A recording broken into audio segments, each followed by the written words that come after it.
আমার কোনো বন্ধু নেই যার কাছে আমি নিজেকে ভেঙে চুরে খুচরো পয়সার মতো জমা রাখতে পারি, যে আমাকে যত্ন করে সঞ্চয় করবে, প্রয়োজনে ফিরিয়ে দিবে একটা একটা আধুলি। সত্যি বলতে আমার কোনো বন্ধু নেই।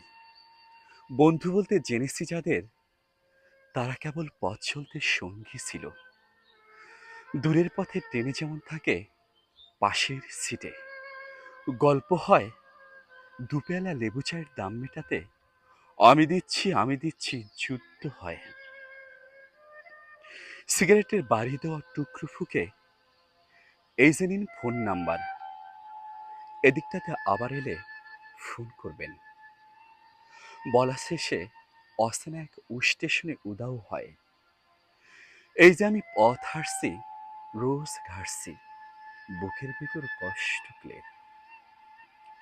এই যে আমি ক্লান্ত ভীষণ, বুকের ভিতর জমছে কেবল দুঃখের মেদ। তবুও আমার নিজের কোনো বৃক্ষ নেই।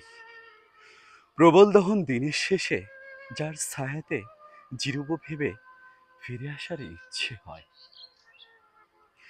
তেমন একটা ছায়ার মতন, আগলে রাখার মায়ার মতন আমার কোনো বন্ধু নেই। একলা দুপুর উপর হলে বিষাদে ঢালা নদীর মতন, একলা মানুষ ফানুষ হলে নিরুদ্দেশ এক বধির মতন। হাতের মুঠোয় হাত রাখবার একটা কোনো মানুষ নেই। আমার কোনো বন্ধু নেই। আমি কেবল কোলাহলে ভিড়ের ভেতর হারিয়ে যাই। ভুল মানুষে যত্নে জমা ভুলগুলো সব বাড়িয়ে যাই। হারিয়ে যাওয়া হাওয়ায় ভাসা দীর্ঘ শ্বাস, বাতাস ভেবে নির্বাসনের একটা জীবন মারিয়ে যাই।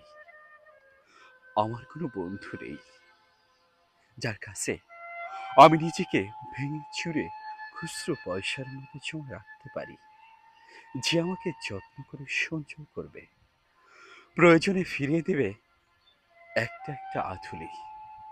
আপনারা শুনছেন আমার কোনো বন্ধু নেই, লেখক সাদাত হোসেন।